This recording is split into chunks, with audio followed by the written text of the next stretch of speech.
me disais, bon, bah, de toute façon, être fatigué, ça fait partie de la vie, que c'est normal d'être crevé, que c'est normal de ne pas bien dormir, d'avoir des idées noires, que voilà, quoi, c'est la vie, comme on dit. Puis en fait, je me suis rendu compte que non, la vraie...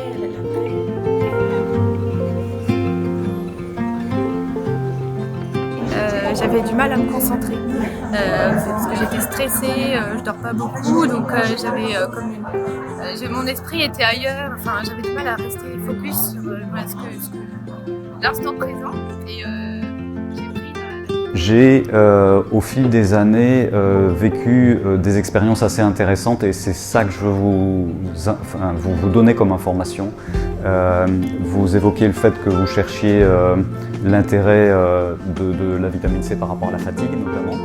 C'est souvent la première chose qu'on recherche. Je n'avais qu'une obsession à l'époque, c'était de me refaire une santé. Parce que je ne voyais pas l'avenir sous de bons auspices. Et donc, j'ai cherché ce qui pouvait m'aider de manière intéressante dans cette situation. Et de fil en aiguille, je suis tombé un jour sur un livre, je vous montrerai tout à l'heure la référence du livre, un livre qui est une bible sur la vitamine C, qui fait référence. J'ai découvert des choses assez édifiantes, à tel point que dans les années qui ont suivi le développement du produit, eh bien, j'ai rencontré beaucoup de médecins pour les informer. Et en fait, ils n'ont pas cette connaissance. La plupart m'ont dit, bah oui, on n'a que quelques lignes de formation au niveau de la vitamine C. Donc la vitamine C est tellement banalisée, elle n'est même pas connue par le monde médical et je dirais accueillie comme telle.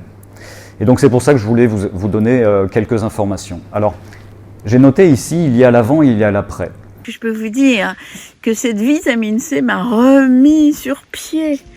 Grande vitalité retrouvée.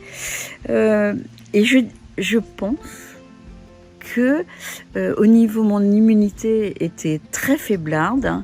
Et donc là, comme je vous ai dit, j'ai rien rattrapé du tout. Vraiment, j'ai l'impression que ça m'a sorti de mon mauvais pas.